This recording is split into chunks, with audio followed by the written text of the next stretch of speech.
Hello everyone, welcome to a special interview series, Chronicles of the Extraordinary. Our guest for today has made a lasting impact on countless students with their passion for teaching and research. Today, we have the honor of sitting down with Dr. Prathiba B S, an esteemed teaching faculty from Govt SKSJTI College, Bangalore, serving as Physics Department Head and Coordinator, who holds a doctorate in physics and is highly regarded for their expertise in the field. They have dedicated their career to educating engineering students to understand the fundamental laws that govern our universe. We are excited to dwell into the chronicles of Dr. Prathiba B S ma'am, as we eagerly await to unravel the captivating story, experiences, and insights into the education. This interview hopes to be enlightening, thought-provoking, and serve as a source of inspiration. Before we dwell in, can you take a moment to guess which thought experiment in quantum mechanics involves a cat that is simultaneously both alive and dead until observed? The answer will be revealed in the video. Keep watching. I am Yashodha B from Second Sem EC Department, your host for this episode. Now, we extend a warm welcome to our today's guest, Dr.Prathibha B S. Thank you, ma'am, for joining us. We are honored to have you share your insights and experiences with us all. Thank you. Ma'am, to begin, could you tell us about one of your most memorable experience or incident as a teacher? So what I thought that since I am a basic science teacher in a technical institution, I thought that these technical students will not love that much the basic science faculties, but it was wrong. So when I left my government engineering previous college due to transfer, so the students from all the branches, they gave me a warm send off. So that was the most memorable. We believe that the seeds of dreams that shape our future are often sowed in a rich soil of early childhood. Can you take us back to those formative years of your life and share some key moments that sparked your fascination with science and laid the foundation for a remarkable educational journey to becoming a physics professor today? Actually, I was having an interest in science. So because it's like a little bit curious, always, whatever it may be, whether it is a physics, chemistry or biology. I love biology a lot. So after that, since in BSc I took PCM, I developed more interest in chemistry. At the same time, I was having interest in physics also. But more interest I showed in chemistry. I thought let me do MSc in chemistry. So not intentionally I joined this physics by an accident or with the path which my father showed. I have to become a physics professor. In PUC, when I was in the PUC, I dreamt of being a doctor. Due to some bad luck, I missed my MBBS seat. We cannot offer payment fee, so I missed the PC. So I cannot continue my journey as a doctor. Afterwards, I joined BSc, no other way. So I got a BE Electronics and Communication in SIT, but my father was not interested to join me for the engineering field. So I joined for a BSc. Later, we have jumped into that, so no other road, we have to sail and reach the goal. So I did my BSc. Afterwards, I was having much interest in chemistry.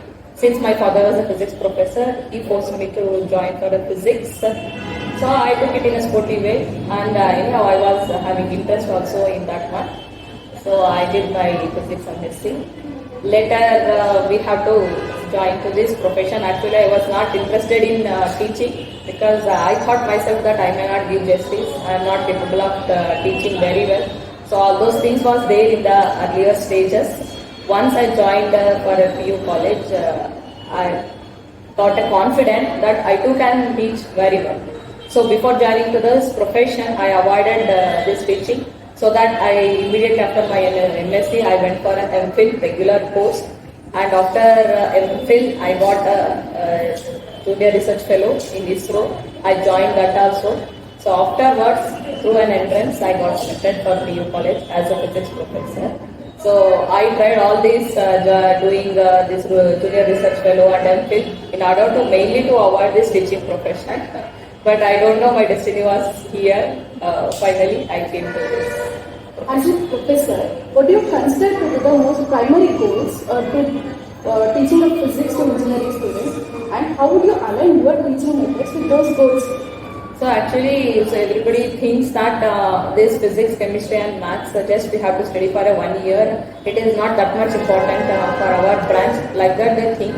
So, but they don't know that physics, chemistry, and mathematics they are like the foundation for any branch. It's not a matter.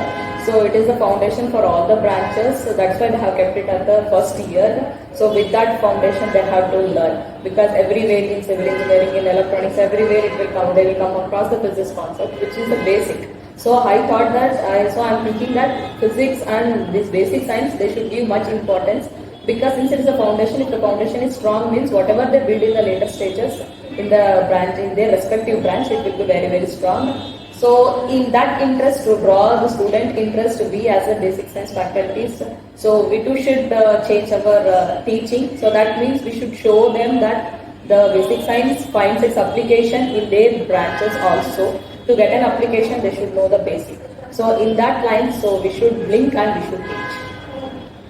And we know that there is a huge gap that exists between the theoretical learning of concepts of physics and their real-world applications. Then how do you bridge this gap in your classes? So actually it is becoming a little bit difficult to bridge the gap because the curriculum, whatever the video has designed, so that I personally feel that it is not that much practical oriented. So in the curriculum itself there is a gap. So whatever the industry needs, that the industry needs a practical application. The student should know or student should have a strong background in the practical rather than the theory knowledge. But the curriculum is designed like that and the semester period is also very, very short duration. So we cannot implement much and there are some practical problems also in the syllabus. But it is not that much related. It's so basic. So than the PUC it is so basic.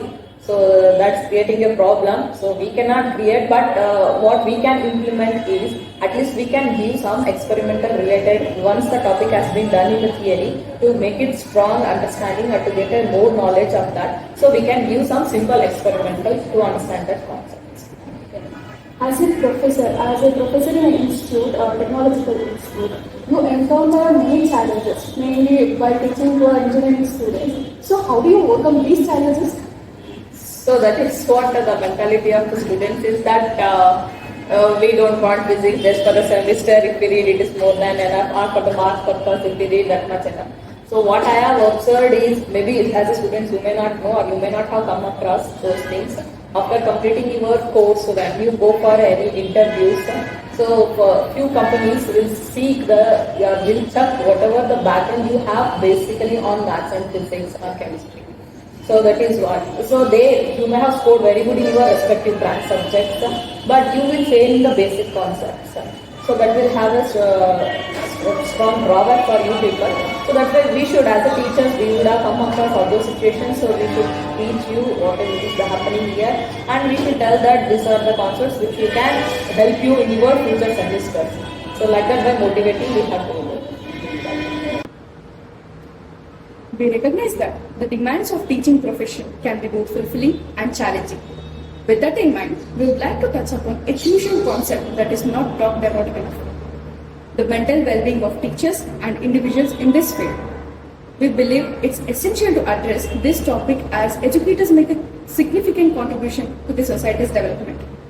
Many educators work tirelessly to inspire and shape the future of their students. At times, their needs take a backseat. How do you prioritize your mental health and well-being amidst the commitments of your profession while striking a healthy work-life balance?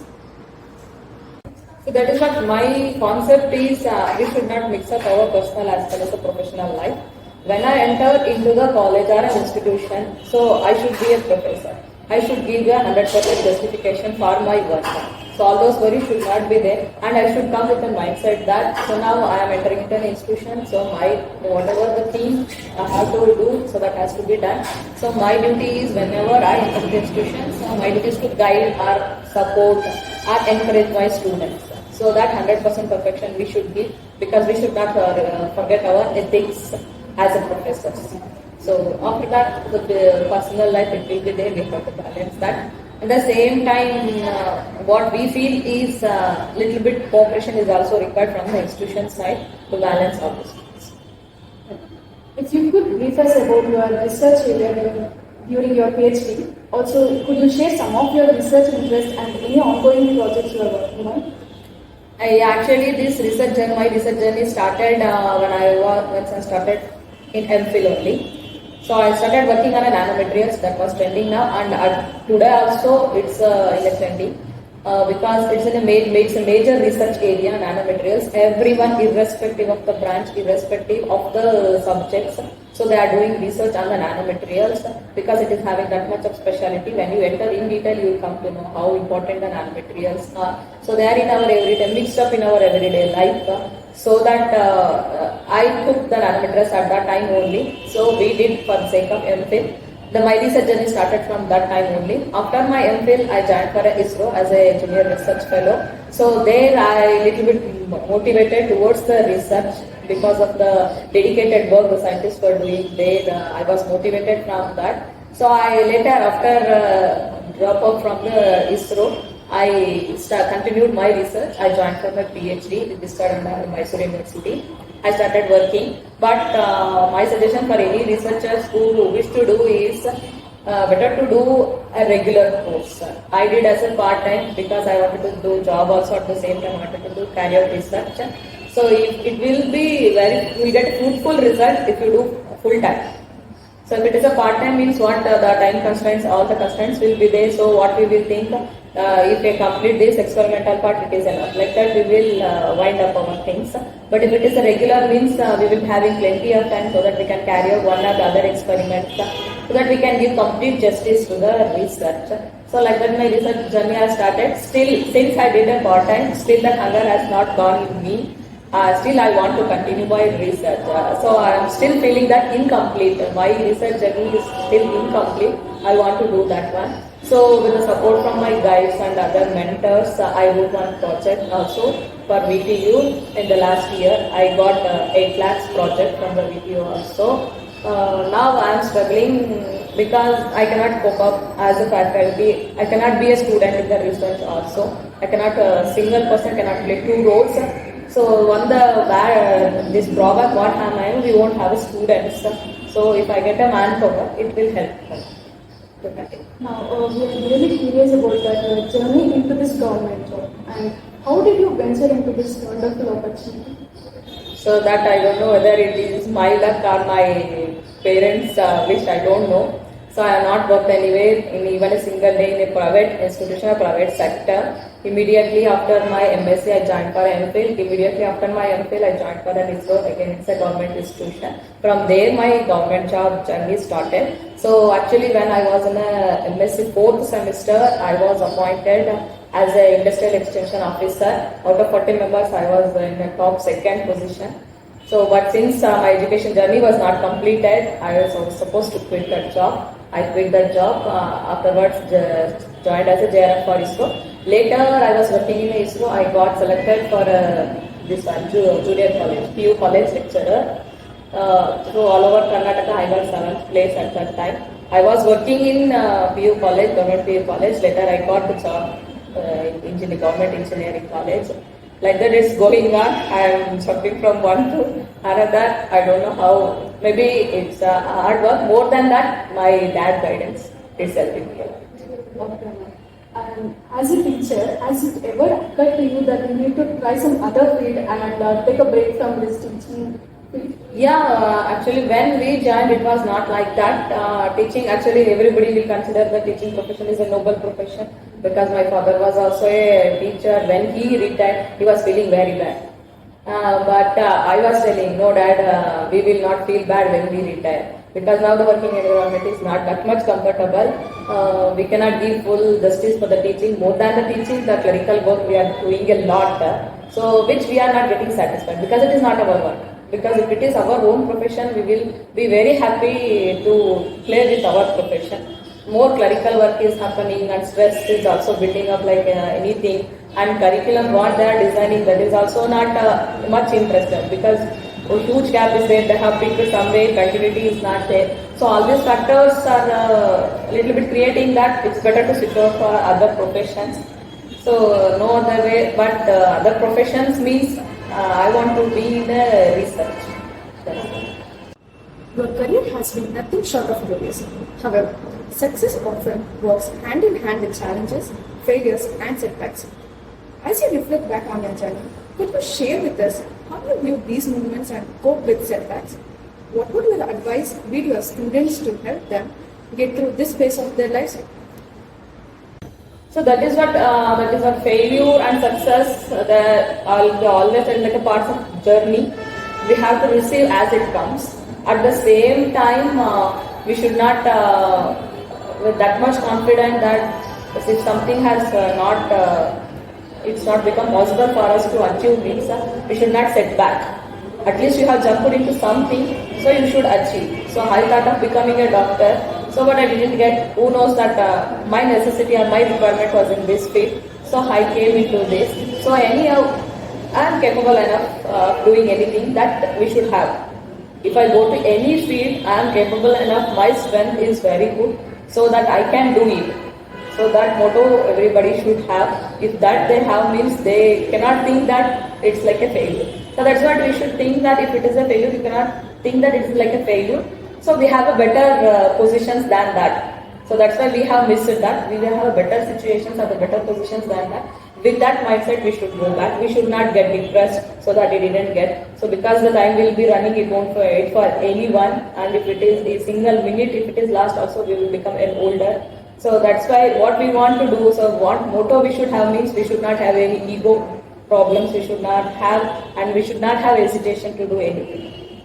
First of all, when you jump into anything, so you have to create interest in that one, because you have jumped into that field. Final thing is you have to sail and you have to reach the destination. That's why you should not lose interest on that one. If you lose an interest, you cannot achieve anything. So that is first, you should love that field which you have entered into that. After that, you should set some destination. So with respect to that, you have to put your efforts and you have to design how I have to move and I have to reach that destination. So it is not like a depression setback. We should not think like that. What I feel is we should not think like that, because we should think that some other important thing will be waiting for us. We have to give justice for that. So like that we should. At last, we come to the end of this interview. So what message would you like to give to our viewers? So being a technical student, one suggestion what I have to give is in your branch. So the main thing is critical thinking and creative thinking. So this matters a lot, because your ideas, every day the new ideas will be, thousands of new ideas will be coming. In between that, your ideas should sparkle means you should be updating every day with your fields, and at the same time you should be creative, because we cannot invent anything. Everything is there in the nature. We cannot invent any new things. So what we can do or what others are doing is just we have to bridge the gap. To bridge that gap it's not so easy. So because it's not visible. That much visible the gap, because the not huge gap is there in any respective fields.